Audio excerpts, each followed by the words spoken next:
Hey everyone, and welcome to another episode of Mission Impact Series with me, Tracy Allen, and Ty Boone.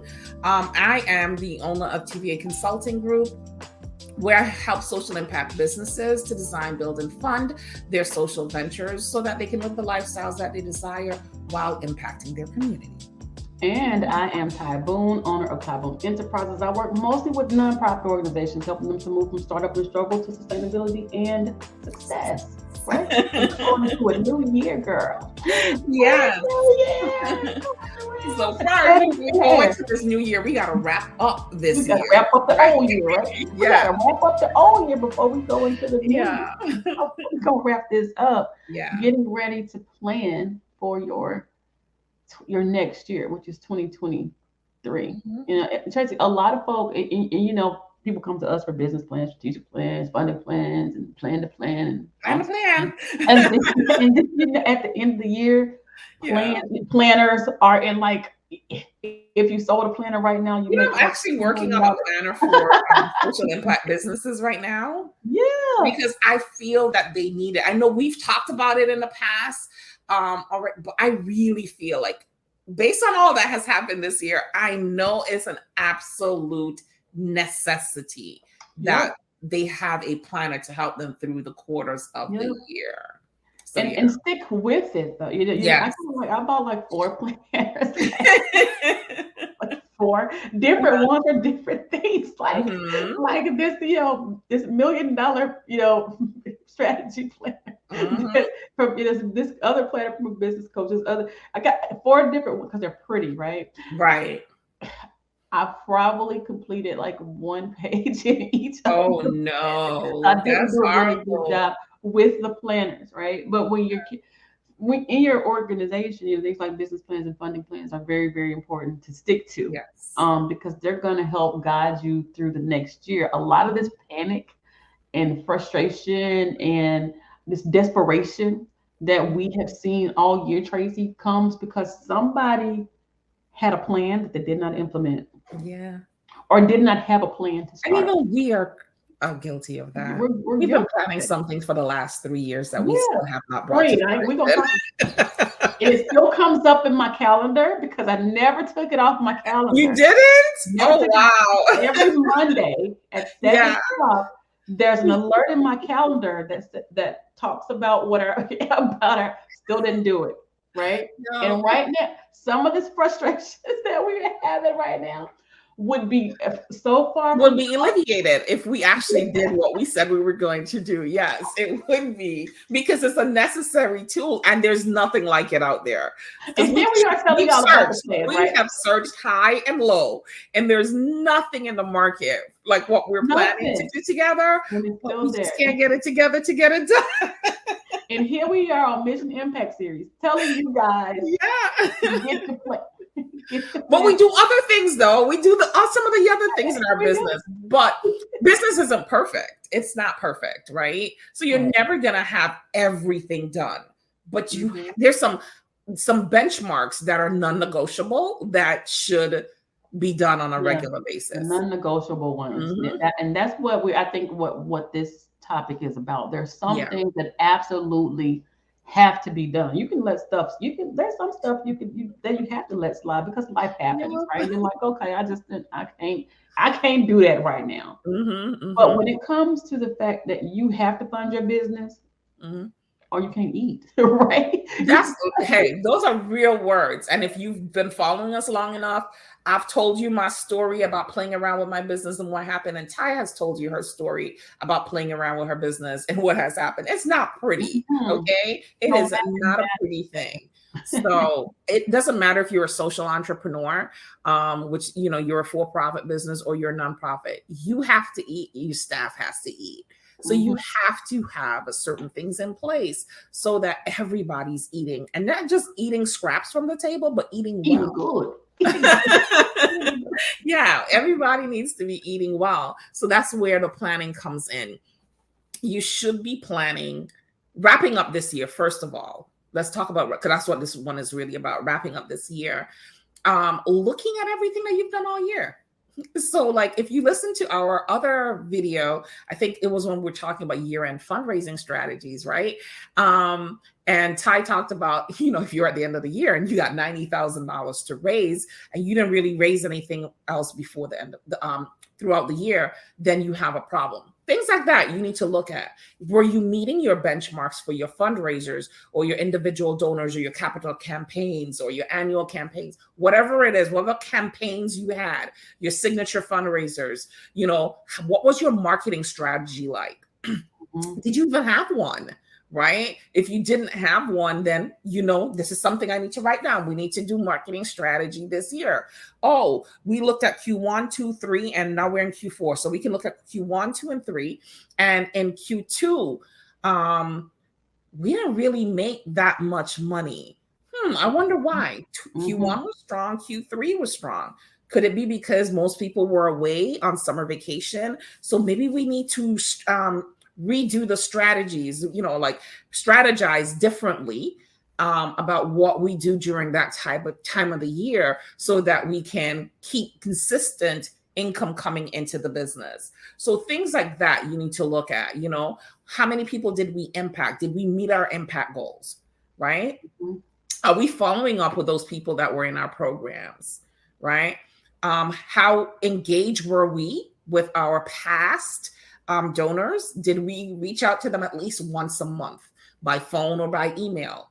Did we have any mixers this year? Were our mixers successful? Because remember, we talked about meeting people in person, right? And making sure that we build those relationships offline as well as online. So looking at your whole social media strategy, looking at your social media page, doing an audit, figuring out which posts did better than others, and then trying to make more of those types of posts. So there's like a slew of things that you need to look at when it comes to revenue, when it comes to people impact, when it comes to social impact, whether you're meeting the mission, vision, and values of the organization. There's just a lot of things that you need to look at. When you're and the why didn't it happen and what can we do better, right? Yes. You want to have those questions, when you're wrapping up the year, your team, your board, your whatever, that's the question, right? Why didn't it, especially if you're coming into the end of the year with, feeling defeated, which a lot of people do, right?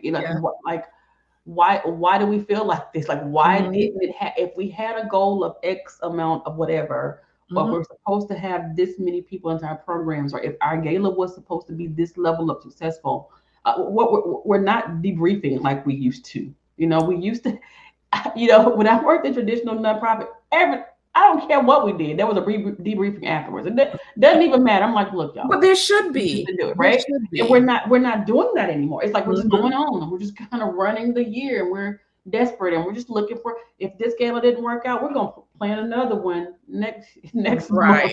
Didn't even stop to consider why this one didn't work as it was supposed to work. If this fundraiser didn't work, we're just gonna have another one in December because but why didn't it work out? Exactly. What was the problem? What happened? Who was responsible for this thing?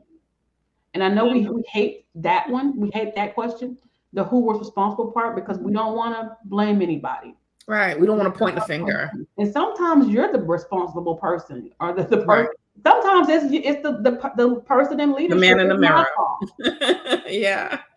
And that's a hard pill to swallow. It's my fault because you know what? Yeah, I put this fundraiser up. I didn't do the things that I was supposed to do to make this work. I didn't bring my board in like I was supposed to. They, you said in our other week, the board doesn't even know what they're supposed to do. If you're the leader of the organization, one of your jobs is to ensure that they know their job. I didn't do that. So that's why they weren't engaged. Can't be mad at them. It's my fault. I didn't train my volunteers. They don't know. That's why things are not working. So how can we make this better going into the next year? Having a solid plan. And working it. Not setting it down, not setting it on the table, not letting it show up in your phone and you're not doing anything about it, right? But working it and hold and be accountable for it. right? Being Yeah. accountable for it. Have your milestones, knowing what you're supposed to be reaching. You said it last, every quarter, there's supposed to be some type of evaluation. How did we do this quarter? Instead of getting all the way, you're long gone if you're waiting until the end of your fiscal year or the end of your calendar year and you're just now realizing that, Oh, oh, I we didn't didn't meet my meet our goal. goals. Yeah. Yeah. Mm-hmm. And sadly, that is the reality for a Yeah. lot of businesses Mm-hmm. and nonprofits And that alike. brings about desperation, and desperation Yes, stinks, it right? does. And people Because don't people want can feel desperation. It, to. it comes up, it's like perfume, an Mm-hmm. aroma A that stinky comes one. off your body. A stinky is like it's like my 13-year-old coming from basketball practice. Oh gosh. Like the whole situation. Like Yeah. like you got to walk home, get behind the car, and Yeah. walk to the house because it stinks. Yep, it And does. people It really smell it. does. And potential sponsors and donors, they smell it. You Mhm. behave like it. Differently, even though Right? you think, because in your mind you are still, putting that what you normally put out there, people can Mm-hmm. smell that desperation coming off of you. Mm-hmm. So you don't want to put yourself in that situation. So take the time to wrap up your year by looking at the benchmarks you set for yourself for the year of 2002. Break that down into quarters, break your quarters down into months, your months into weeks, and really assess what has happened throughout the year to bring you success or bring you failure. You have to do that. None of it is pretty. Not the successes, or because it's a lot of work, right? But you need to actually do it. Take some time off. Close your business down for the last 3 days, 4 days of the year, and really sit down with your team. You're not servicing anybody, and really analyze and create a plan. Bring in a consultant to help you, someone who's good with strategic planning, someone, somebody who can help you, because a lot of times we live in our heads. Like I Mm-hmm. have to get somebody. I do a lot of strategic planning, but I need to bounce my ideas off someone else for my own business Mm-hmm. because I just think I'm great. Yeah. I know this kid right here. We gonna do this. I mean, let's be honest. Like a lot of us cannot see our own faults. I'm to be really honest, I am very good at identifying my own faults, but I know there are areas where I have blind spots. And because of those blind spots, I still need to have that business bestie or someone who I can say, hey, how does this sound? Ty usually is that person. So I'd be like, hey, Ty, this is what I'm thinking. Like, what do you think? Look, I need some help. I'm about to quit the whole business, girl. Can you pray for me? Exactly. So, yeah. Okay. So that's kind of it. Take the time to wrap up your business so that you can be successful in 2023. All right.